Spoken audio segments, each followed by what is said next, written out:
কি বলবো ঠাকুরমশাই, আমাদের বিবাহিত জীবন ভালোই কাটছিল। ছুটি ছাটায় ঘুরতেও যেতাম দুজনে। গ্রামের ছেলে হলেও ওকালতির খাতিরে আমার নিজস্ব গাড়ি ছিল। স্ত্রী মিতালিকে প্রায়শই গাড়ি করে বেড়াতে নিয়ে যেতাম এধার ওধার। কিন্তু একবার কলকাতায় শ্বশুরমশাইয়ের বাড়ি যাবার পথে গাড়িটা মাঝ রাস্তায় খারাপ হয়ে গেল। তবে যাত্রা বাতিল করিনি। গাড়ি ভাড়া করে বেলাবেলি কলকাতায় মিতাদের বাড়িতে পৌঁছে গেলাম।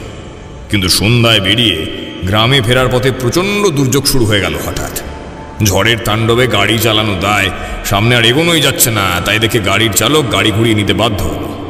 ফলত সেই রাত্রে আমাদের আর গ্রামে আসা হলো না। মিতালির বাবার বাড়িতেই ফিরে যেতে হলো। ঝড় জল চলেছিল পরদিন সকাল পর্যন্ত। খাওয়া দাওয়া সেরে দুপুর রওনা দিলাম দুজন। পরের দিন কোর্টের মামলা শুনানি ছিল, তাই চলে যেতে বাধ্য হলাম। সন্ধ্যের মুখে স্টেশনে নেমে দেখলাম জঙ্গিপুরে যাবার বাস বা রিক্সা কোনো যানবাহনই নেই। অবশেষে একটা ভ্যান রিক্সা পেলাম। ভ্যান চালক আমাদের মোড়ের মাথায় নামিয়ে দিল। সেখান থেকে জঙ্গিপুর খুব বেশি দূরে নয় বলে মেঠো পথ ধরে হেঁটে গেলাম আমরা। ফুরফুরে হাওয়ায় হাঁটতে বেশ ভালোই লাগছিল। হঠাৎ খেয়াল হলো মিতালির এক ঢাল রেশমের মতো চুল ফুলে ফেঁপে উঠছে সন্ধ্যের বাতাসে। তখন আমরা প্রায় বাঁশঝাড়ের কাছাকাছি চলে এসেছি, আর সামান্য পথ অতিক্রম করলেই আমাদের বাড়ি। হঠাৎ কিছু সময়ের ফারাকে মিতার আচরণ বদলাতে শুরু করলো। গ্রামের জাগ্রত দেবী মা চণ্ডীর মন্দিরের কাছে এসেও প্রণাম না করেই সে শটান বাড়িতে চলে গেল। আমি ভীষণ অবাক হয়ে গেলাম। যদিও ঠাকুর দেবতার প্রতি আমার অত ভক্তি ছিল না, তবু মনটা কেমন খচখচ করছিল, কারণ মিতা তো এ কাজ করে না। প্রথমে ভাবলাম আমার শরীরটা বোধহয় খারাপ লাগছে, যা ধকল গেছে গাড়িতে। কিন্তু লক্ষ্য করে দেখলাম অদ্ভুত রকমের অচেনা লাগছে মিতাকে। কোথাও গেলে ফেরার পথে মিতা সব সময় মা চণ্ডীকে প্রণাম করে তবেই বাড়িতে ঢোকে।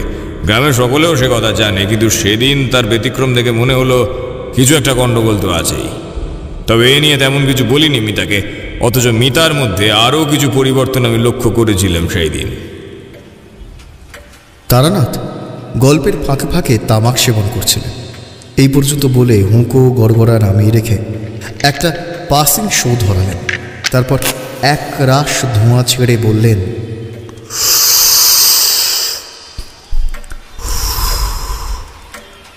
দেবনারায়ণ এরপর একটা পিলে চমকানোর মতো কথা বলল।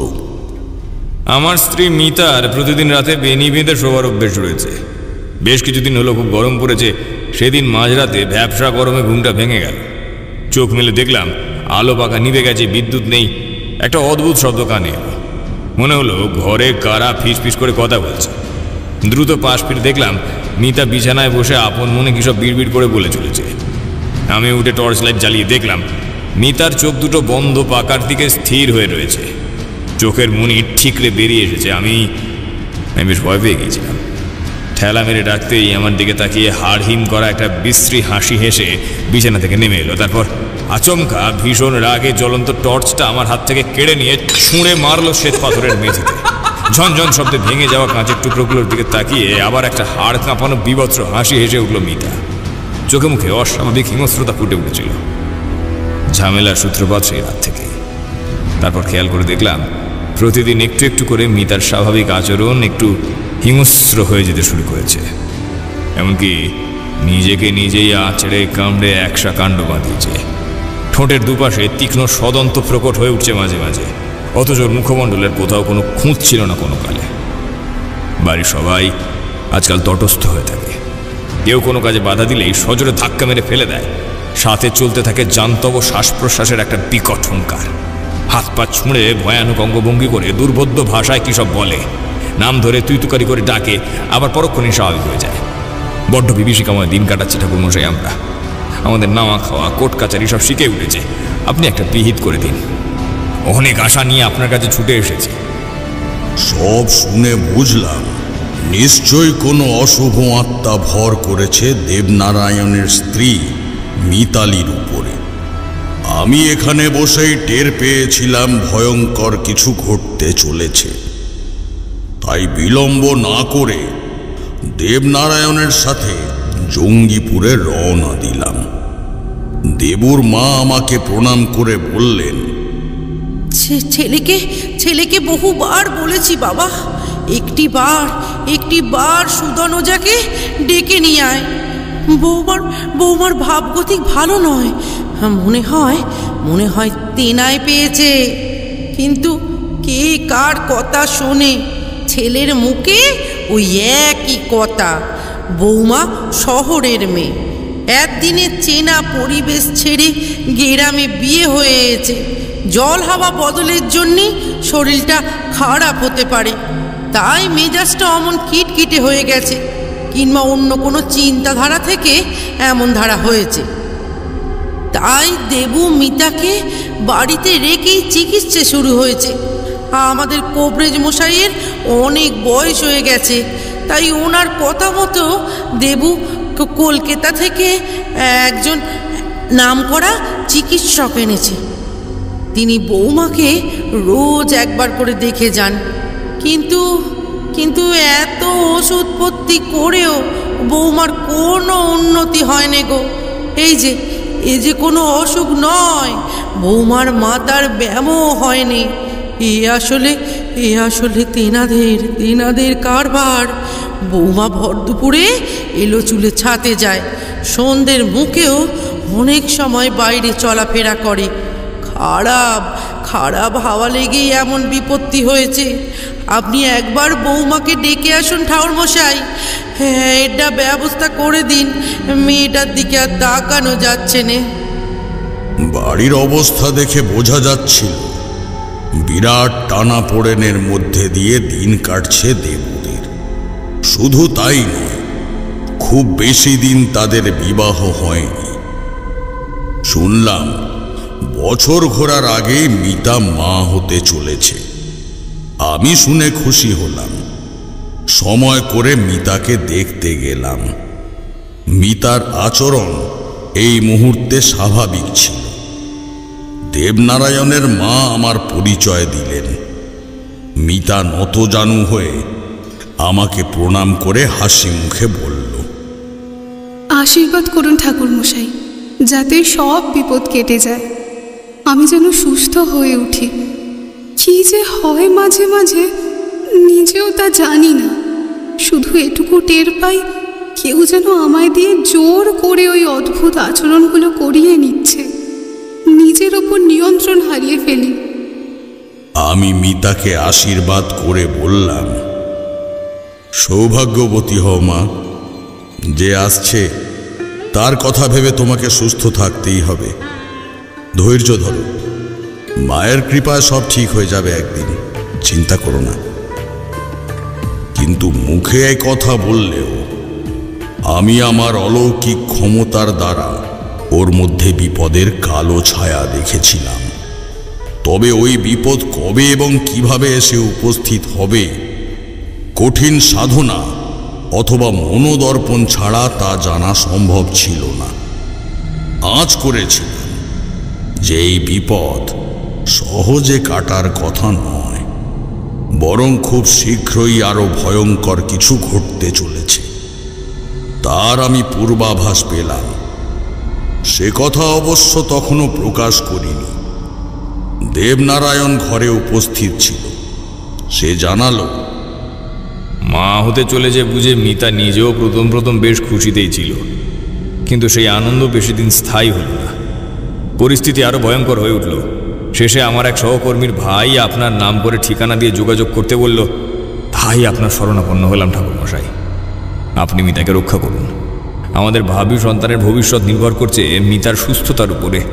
আমি বড়ই চিন্তিত। উতলা হয়েও না দেবনারায়ণ, মিতাকে ঘোর বিপদের হাত থেকে রক্ষা করার যথাসাধ্য চেষ্টা আমি করব। সত্যি যদি কোনো অশুভ শক্তির প্রভাবে এমনটা হয়ে থাকে, তাহলে সবার আগে গ্রামের প্রাচীন ইতিহাস সম্পর্কে অবহিত হওয়া বিশেষ প্রয়োজন। আচ্ছা, কোনো বয়োজ্যেষ্ঠ প্রবীণ ব্যক্তির খোঁজ দিতে পারো? ওদিকে আমার কথা শেষ হবার পূর্বে আমার চোখের সামনে একটা ভয়ানক ঘটনা ঘটে গেল। দেবনারায়ণের স্ত্রী মিতা আমাদের কথাবার্তার মাঝে জানলার ধারে বসে গ্রামের পথে লোক চলাচল দেখছিল। হঠাৎ জোর আর্তনাদ করে সেখান থেকে ছিটকে সরে এলো। বিস্মিত হয়ে দেখলাম মিতা আয়নার সামনে দাঁড়িয়ে প্রলাপ বকছে। হাতের কাছে যা পাচ্ছে তাই দিয়ে নিজেকে আঘাত করছে। যে কোনো মুহূর্তে আয়নার কাঁচ ভেঙে একটা দুর্ঘটনা ঘটে যেতে পারে। সেই আশঙ্কায় দেবনারায়ণ এবং তার মা ননিবালা দেবী মিতাকে দুদিক থেকে চাপটে ধরে থামাবার অনেক চেষ্টা করল, কিন্তু মিতার শরীরে তখন এক অমানুষিক শক্তি ভর করেছে। কিছুতেই তাকে থামানো গেল না। অথচ না থামালে গর্ভস্থ ভ্রূণের ক্ষতি হয়ে যেতে পারে। আমি ততক্ষণে বৃদ্ধাঙ্গুষ্ঠের নখের উপর নিথর দৃষ্টি রেখে যা দেখার দেখে নিয়েছি। দ্রুত কমণ্ডলতে পরিষ্কার জল নিলাম। ও হ্রিম হুম ফট সর্বদেবান হর হর নাশায় নাশায় গর গর বিজয় ফট স্বাহা। মন্ত্রটি 108 বার জপ করে মিতার দেহে নিক্ষেপ করে খাইয়ে দিলাম। সঙ্গে সঙ্গে মিতা একেবারে চুপচাপ আর শান্ত হয়ে গেল। ওর শরীরে যে এক ভয়ঙ্কর দুরাত্মা বাসা বিঁধেছে সে বিষয়ে আর কোনো সন্দেহ ছিল না। দেবনারায়ণকে আদ্যপান্ত সব খুলে বললেও তার মা ননিবালাকে এই মুহূর্তে কিছু জানাতে নিষেধ করলাম। মিতা বেশ খানিকক্ষণ নীরবে থাকার পর উঠে এসে ভীত সন্ত্রস্ত হয়ে বলল, ঠাকুরমশাই, এই কোন শয়তান ভর করেছে আমার উপরে? রোজ সন্ধে হলেই একজোড়া রাগী লাল চোখ যেন আমাকে তাড়া করে বেড়ায়। কার চোখ? কি চায়? আমি আমার স্বামীকে ঘটনাগুলো জানিয়েছি, কিন্তু তিনি আমাকে আশ্বাস দিয়ে বলেছেন কারো চোখ নয়, স্রেফ তোমার মনের ভুল। কিচ্ছু হয়নি তোমার, এ মনের রোগ হতে পারে। নিশ্চয়ই কোনো খারাপ ঘটনা বা দুঃস্বপ্ন দেখে দুশ্চিন্তা করে করে তুমি অসুস্থ হয়ে পড়েছ। ডাক্তার বুদ্ধি করে নিয়মিত ওষুধ খেলেই সব সমস্যা দূর হয়ে যাবে। কিন্তু আমি জানি ঠাকুরমশাই, এ ঠিক হওয়ার নয়। আমার কোনো অসুখ বিসুখ করেনি, মাথার ব্যায়ামও হয়নি। এ অন্য কোনো ব্যাপার। ও আমার ক্ষতি করতে চায়। হ্যাঁ, শান্ত শান্ত শান্ত হও মা, শান্ত হও। আমি দেখছি কি করা যায়। ভেবে দেখলাম ভবিতব্যকে বেশি দিন আটকে রাখা যায় না। তবু একবার শেষ চেষ্টা করে দেখি। মিতার জন্যে বড় মায়া হল। দেবনারায়ণও মনে মনে অস্থির হয়ে উঠেছিল। সে বলল, নিজের ভুলের মাসুল দিতে হচ্ছে ঠাকুরমশাই। মিতার কথা বিশ্বাস করে সময় মতো ব্যবস্থা নিলে হয়তো এতটা বাড়াবাড়ি হতো না। এখন কি উপায় হবে ঠাকুরমশাই? উদ্ভ্রান্তের মতো চেহারা নিয়ে দেবনারায়ণ আমার উত্তরের অপেক্ষায় ছিল। কিন্তু আমি কি উত্তর দেব? আদৌ কি পারব ওই অপশক্তিকে ধ্বংস করে মিতাকে তার কবল থেকে রক্ষা করতে? তৃতীয় চক্ষুর মণি সক্রিয় করে ইতিপূর্বে তাকে আমি দেখে নিয়েছি। সে এক মহা শক্তিশালী অশুভ আত্মা। কিন্তু তাকে দেখে আমার মনে হয়েছিল কেবল গ্রামের ইতিহাস জেনে কোনো লাভ হবে না। এই ঘটনার আড়ালে কোনো গোপন রহস্য লুকিয়ে আছে। ওই অশুভ শক্তির পরিচয় কি? কেন সে মিতার ওপর ভর করেছে? এসব জানা কিন্তু সহজসাধ্য ছিল না। উপযুক্ত পরিবেশ ছাড়া চন্দ্র দর্শন সম্ভব নয়। তাছাড়া যত্রতত্র ক্ষমতার অপব্যবহার করা উচিত নয়, এতে দেবী রুষ্ট হন। অতএব ধ্যান যোগে যতটুকু দেখা সম্ভব তার উপর ভিত্তি করে এগোনো ছাড়া দ্বিতীয় উপায় ছিল না। অনেক ভেবে চিন্তে অবশেষে সিদ্ধান্ত নিলাম, আগামী কৌশিকী অমাবস্যায় একটা ব্যবস্থা করবই। তাতে আমার যদি প্রাণ সংশয় হয় তাহলে তাই হবে। হাতে মাত্র 3 দিন ছিল, তাই আমি দেবনারায়ণের গৃহেই রয়ে গেলাম। ওদিকে 2 দিনেই দিবারাত্র দুশ্চিন্তা আর অজানা আতঙ্ক মিতালির মা হবার সব আনন্দকে কেড়ে নিয়েছিল। মন্ত্র বলে ওর দেহ ছেড়ে বেরিয়ে গেলেও ওকে নিজের বশে রাখতে সক্ষম হয়েছিল ওই মহাশক্তিশালী অশুভ আত্মা। সন্ধে হলেই মিতালি ভয়ে চিৎকার করে উঠত, চোখ ঢেকে ভয়ার্ত কণ্ঠে বলতো, ওই যে আবার এসেছে। ওই তো এক জোড়া লাল চোখ আমার দিকে এক দৃষ্টে তাকিয়ে আছে, আমাকে হাতছানি দিয়ে ডাকছে। ওর মুখ দেখেছি আমি, কি ভয়ঙ্কর সেই মুখ, রক্তমাখা দাঁত দেখিয়ে শয়তানি হাসি হাসছে। মিতা শুকিয়ে গেল, নাওয়া খাওয়া ছেড়ে দিল, ওষুধ পথ্য করেও কোনো লাভ হলো না। অথচ অমাবস্যার উপযুক্ত সময় তিথি ব্যতীত কোনো পদক্ষেপ গ্রহণ করা সম্ভব ছিল না। ওদিকে মিতালির অবস্থা আরো খারাপের দিকে চলে গেল। অমাবস্যার আগের রাতে দেবনারায়ণ মানসিকভাবে ভেঙে পড়েছিল। কোনো মতে সামলে নিয়ে বলল, মিতা একেবারে নিস্তেজ হয়ে পড়েছে ঠাকুরমশাই, সে তার নিজের বাবা মাকেও চিনতে পারছে না। ভোর হতে কিছু সময় বাকি, একটু ধৈর্য ধরে অপেক্ষা করো। সকাল হলেই আমাকে উপাচার উপকরণ সংগ্রহে বেরোতে হবে। তারপর সন্ধে উত্তীর্ণ হলেই রাত 9 ঘটিকায় আমি ক্রিয়াকর্ম শুরু করে দেব। পরের দিন খুব ভোরে দেবনারায়ণের উচ্চস্বরে চিৎকার শুনতে পেলাম। আমি তখন কল ঘরে এসে সবেমাত্র নিমের দাঁতন জিভে ঠেকিয়েছি। এমন সময় ভৃত্য নেত্যকালী হাঁপাতে হাঁপাতে এসে খবর দিল, বৌদিমণিকে যে কোথাও খুঁজে পাওয়া যাচ্ছে না ঠাকুরমশাই। কি সর্বনাশ হলো বলো দিদি। গতকাল রাতে আপনার কথা মতোই তো দাদা বাবু বৌদিমণিকে নিয়ে একতলার ঘরে শুয়েছে, আমি আর রামচরণ দাওয়ায় শুয়েছিল। বৌদিমণি কখন বাইরে চলে গেছে কেউ তার টের পায়নি। এখন কি হবে ঠাকুরমশাই? আমি নেত্যকালীর কথা শুনে হন্তদন্ত হয়ে ছুটে গেলাম একতলার ঘরে। সেখানে কাউকে না পেয়ে সিঁড়ি বেয়ে ওপরে উঠে গেলাম। দেখি দেবনারায়ণ দোতলার ঘরে বসে মাথা কুটে হায় হায় করছে, আর মা ননিবালা দেবী পাশে বসে মুখে আঁচল চাপা দিয়ে ফুঁপিয়ে ফুঁপিয়ে কাঁদছে। আমি ঘরে প্রবেশ করা মাত্রই দেবুর ভাই কেষ্টা আমাকে দেখে শুকনো গলায় বলে উঠল, ঠাকুরমশাই, ঠাকুরমশাই, বৌদিকে খুঁজে পাওয়া যাচ্ছে না, বৌদিকে খুঁজে পাওয়া যাচ্ছে না। কেষ্টার কথায় আমি আর নতুন করে আশ্চর্য হলাম না, কারণ এমন কিছু যে ঘটতে পারে তার পূর্বাভাস আমি পেয়েছিলাম। তবে সেদিন যা ঘটেছিল তা আমার কল্পনারও অতীত। যাই হোক, ওদের বুঝিয়ে সুঝিয়ে নিরস্ত করে বললাম, কি ঘটেছে আগাগোড়া স্পষ্ট করে খুলে বলো, কোনো কিছু গোপন করলে মিতাকে বাঁচানো সম্ভব হবে না। কেষ্টা ভয়ে ভয়ে এদিক ওদিক তাকিয়ে নিচু স্বরে বলল, আপনি তো জানেন ঠাকুরমশাই, দাদা বৌদি গত রাতে একতলার ঘরেই শুয়েছিল।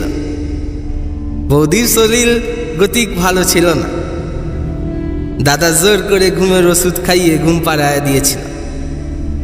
বৌদিও ওষুধের জেরে তাড়াতাড়ি ঘুমিয়ে পড়েছিল। আজ খুব ভোরে দাদার ঘুম ভেঙে যায়, উঠে দেখে বৌদি পাশে নেই। সারা বাড়ি তন্ন তন্ন করে খুঁজেছি, আশেপাশেও দেখেছি, কোথাও বৌদিকে খুঁজে পাইনি। অথচ ঘুমের ওষুধের রেশ কাটতে অনেক বেলা হয়ে যাওয়ার কথা, তাহলে অত ভোরে বৌদি উঠে গেল কি করে? কেষ্টাকে কি জবাব দেব ভাবছি, এমন সময় রামচরণের করুণ বিলাপ শুনে আমরা সবাই ছুটে গেলাম। গিয়ে দেখি রামচরণ ছাতে ওঠার শেষ সিঁড়িতে বসে গামছায় চোখ মুখ ঢেকে ডুকরে ডুকরে কাঁদছে। অদূরে নেত্যকালী হাত পা ছড়িয়ে ভিড়মি খেয়ে পড়ে আছে।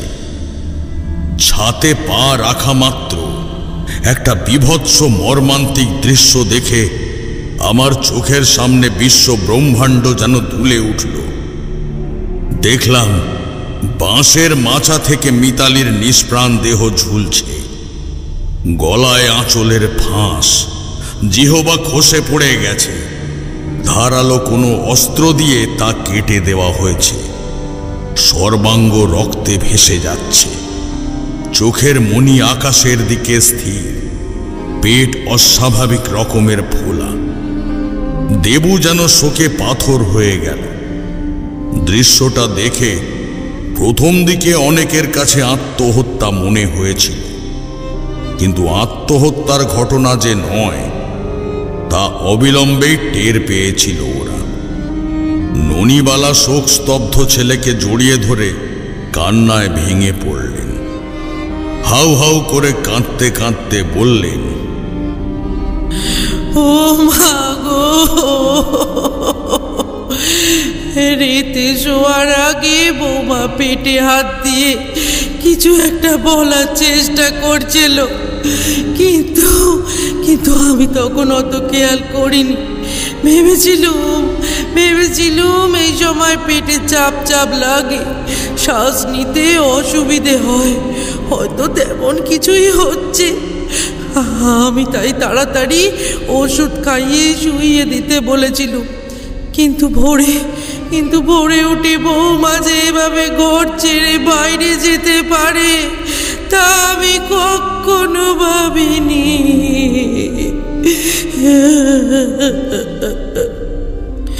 কতবার বলেছিলুম, দেবু বৌমাকে একবার দিন ওজার কাছে নিয়ে যা, ওকে তেনায় পেয়েছে। কিন্তু তুই মোটেও আমার কথা শুনলিনি। চিকিৎসকের সাথে সাথে যদি একবার দিনুকে ডেকে দেখাতিস তাহলে হতভাগীকে আজ এভাবে প্রাণটা দিতে হতো না রে। না জানি কত কষ্ট পেয়ে মরতে হয়েছে অমন ফুলের মতো মেয়েটাকে।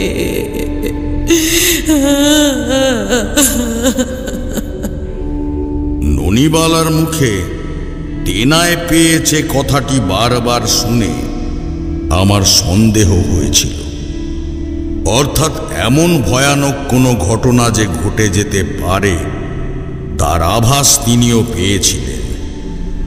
ওদিকে মিতালের মৃত্যুর পর থেকেই শুরু হয়ে গেছিল আরেক উপদ্রব।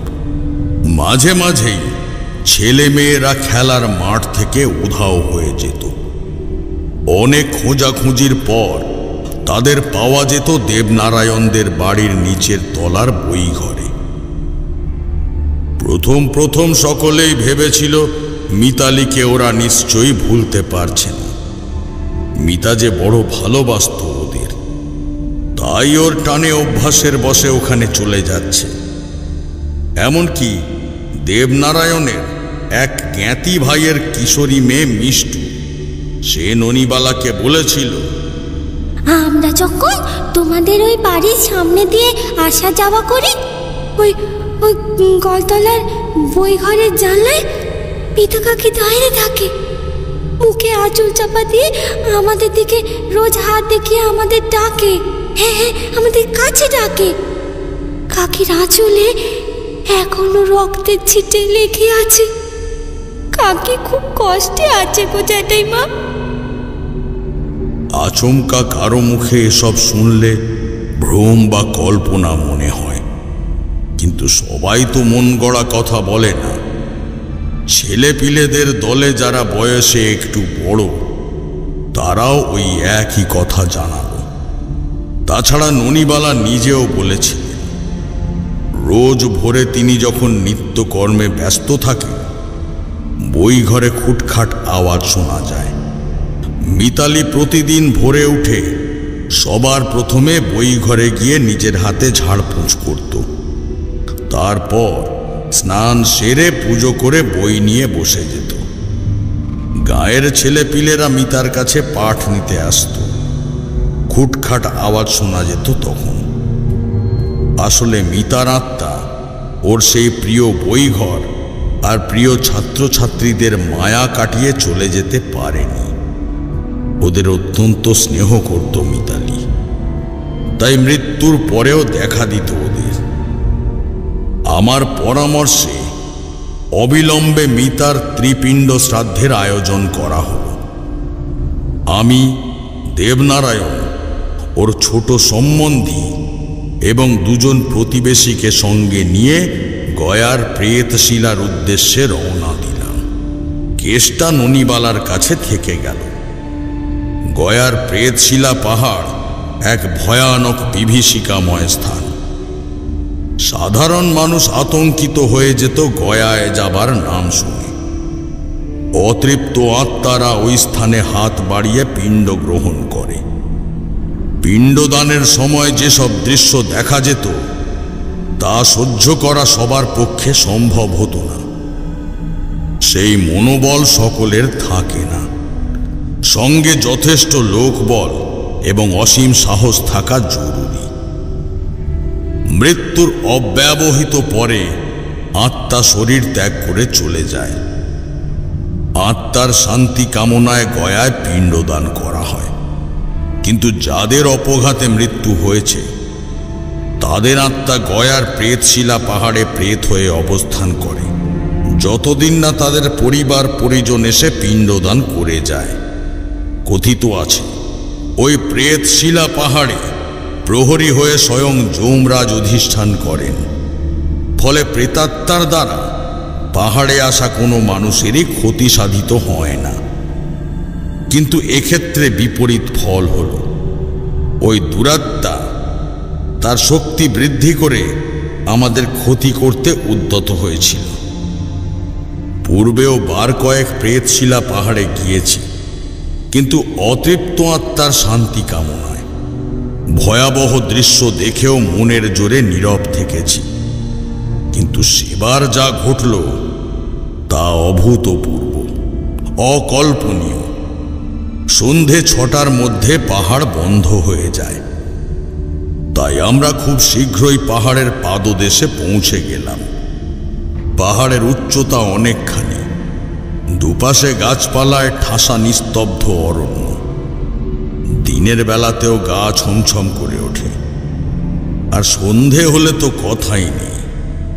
যখনকার কথা বলছি প্রেতশিলা তখন অতিলৌকিক ঘটনায় পরিপূর্ণ ছিল। ভয়ঙ্কর সব আওয়াজ, আর্তনাদ, চিৎকার শোনা যেত। অগুন্তি সিঁড়ি বেয়ে পাহাড়ের শীর্ষে বাঁধানো চত্বরে পা দিলাম। পাহাড়ের ঢালে মৃত ব্যক্তিদের ব্যবহৃত বস্ত্রখণ্ড পড়ে থাকতে দেখে মিতা মায়ের কথা ভেবে বুকের ভিতরটা মোচড় দিয়ে উঠল। মৃন্ময়, দেবনারায়ণ দুজনেই অশ্রু সজল চোখে সেদিকে দেখছিল। মিতা মায়ের ব্যবহৃত জিনিস, পোশাক পরিচ্ছদ ওদের সাথেও ছিল। মন্দির চত্বরে যেখানে বসে পিণ্ডদানের ক্রিয়াকর্ম অনুষ্ঠিত হয় সেখানে দেবদেবীর মূর্তির পায়ের কাছে সারি সারি মৃত ব্যক্তিদের ছবি দেখে মৃন্ময়ের চোখে আবার জল এসে গেল। পিণ্ডদানের পর তার দিদির ছবিও যে ওইখানেই ঠাঁই পাবে, কোনো মতে চোখের জল মুছে নিজেকে সামলে নিল সে। ওদিকে একটা ভয়ানক কাণ্ড ঘটে গেল। সমস্ত নিয়ম কানুন সম্পন্ন করে মিতার উদ্দেশ্যে পিণ্ডদানের মুহূর্তে একটা মিশমিশে কালো কদাকার মুখ দেখে দেবনারায়ণ সভয়ে পিছিয়ে এলো। আমি নিশ্চিত ছিলাম এমন পৈশাচিক মুখ কখনো মিতালির হতে পারে না। আমার ধারণা অচিরেই সঠিক প্রমাণিত হল। দেখলাম ও মিতালি নয়, সেই জায়গা দখল করেছে ভয়ানক শক্তিশালী এক দুরাত্মা, যে তার প্রতিহিংসা চরিতার্থ করে মিতালিকে নিশ্চিত মৃত্যুর দিকে ঠেলে দিয়েছে। কিন্তু ওই মুহূর্তে সে কথা দেবনারায়ণ বা উপস্থিত কাউকে জানালাম না। দুরাত্মাটি তার ভীষণ দর্শন অবয়ব নিয়ে দেবনারায়ণের দিকে ধাবিত হল, বিকট পৈশাচিক হুঙ্কার তুলে। এই দৃশ্য দেখে বাকিরা ভয়ে পিছিয়ে গেল। তন্ত্র সাধনার খাতিরে অনেক অশুভ আত্মার সম্মুখীন হয়েছে, তারাও বাধা দিয়েছে নানাভাবে। কিন্তু অমন ধারা ভয়ঙ্কর উপদ্রব ইতিপূর্বে কখনো আমি দেখিনি। আমি মায়ের নাম নিয়ে সকলকে এক মনে ইষ্ট নাম জপ করার নির্দেশ দিলাম। ওই দুরাত্মার হিংস্র দৃষ্টি নিবদ্ধ ছিল দেবনারায়ণের হাতে ধরা পিণ্ড পাত্রের দিকে। দেবনারায়ণ ওই দুরাত্মাকে মিতালি ভেবে পুনরায় পিণ্ডদান করতে যেতেই সে বিকট হাঁ করে গ্রাস করতে এল। কিন্তু দেবনারায়ণের শরীরে ত্রিমুখী রুদ্রাক্ষের শক্তিশালী সুরক্ষা কবচ থাকায় ওকে সরাসরি আক্রমণ করা সম্ভব ছিল না। তবে দূর থেকে নিয়ন্ত্রণ করার প্রভূত সম্ভাবনা ছিল। আমি গাত্র বন্ধন করে শুদ্ধ দেহেই ছিলাম। কিছু শোধিত রুদ্রাক্ষ সঙ্গে ছিল। একটি পরিষ্কার স্থান নির্বাচন করে রুদ্রাক্ষের মালা হাতে নিলাম। নিজের চারপাশে ধ্যান লিঙ্গ কল্পনা করে ধ্যানে বসে ওং নমঃ শিবায় মন্ত্রটি মনে মনে 108 বার জপ করলাম। অতঃপর ওম নমঃ ভগবতে শ্রী ব্যাদেশ্বরায় ভূতনাথায় ভূতভদম নাশয় নশয় নশয়শ্চ পূর্ব ওম হ্রিম শ্রীম শ্রীম বাদেশ্বরায় নমঃ মন্ত্র পাঠের গতি বৃদ্ধি করে 21 বার পাঠ করার সময় একটি করে রুদ্রাক্ষ নিক্ষেপ করতেই ওই অশুভ আত্মা তর্জন গর্জন শুরু করে দিল। অবশেষে মন্ত্রের জেরে তড়িতাহতের মতো তীব্র আর্তনাদ করতে করতে নিমেষে উধাও হয়ে গেল। সকলে স্বস্তির নিঃশ্বাস ফেললেও আমি কিন্তু মনে স্বস্তি পেলাম না। আমার কেবলই মনে হতে লাগলো ওই দুরাত্মার সাথে মিতালির নির্ঘাত কোনো ব্যক্তিগত শত্রুতা ছিল, নইলে এত দূরে ওর পিণ্ডদানের আয়োজনের মুহূর্তে এভাবে বাধা সৃষ্টি করতে আসত না। সন্দেহ ক্রমশ ঘনীভূত হচ্ছিল। তবে আমার মনে এই ধারণাও বদ্ধমূল হয়েছিল মিতালের মৃত্যু একটা উপলক্ষ মাত্র। আরো গভীরে কোনো রহস্য আছে যা মিতা মায়ের অজানা। সরাসরি যোগসূত্র না থাকলেও নিজের অজান্তে অনিচ্ছাকৃতভাবে জড়িয়ে পড়েছিল। যাই হোক, যে কাজে এসেছিলাম তা সম্পূর্ণ না করে যাওয়া উচিত হতো না। তাই মিতা মায়ের আত্মাকে স্মরণ করলাম মনে মনে। ধ্যান যোগে মিতালির সেই জিহবা কাটা বিভৎস মূর্তি দেখে অন্তরাত্মা কেঁপে উঠল আমার। প্রেত শিলার পুরোহিত এবং পাণ্ডাদের অনেকের সাথে আমার ভালো পরিচয় ছিল। ঘটনার ভয়াবহতা লক্ষ্য করে ওরাও যেন স্তব্ধ হয়ে গেছিলেন। অবশেষে ওদের সাহায্যে পুনরায় পিণ্ডদানের আয়োজন করে মিতালির উদ্দেশ্যে তা নিবেদন করতেই সে হাত বাড়িয়ে লুফে নিয়ে অন্ধকারে মিলিয়ে গেল। আমরা মিতা মায়ের পোশাক আশাক ছবি যথাস্থানে রেখে দিয়ে পাহাড় থেকে নেমে যেতে উদ্যত হলাম। ওদিকে আতঙ্কে অনুতাপে মূর্ছা গিয়েছিল দেবনারায়ণ। প্রায় 10 মিনিটের চেষ্টায় তার জ্ঞান ফিরিয়ে আনা হলো। অনেক রাত হয়ে গেছিল, ফিরে আসার উপায় ছিল না। সেদিন এক পরিচিত পুরোহিতের বাড়িতেই আমরা রাত কাটালাম। মৃন্ময়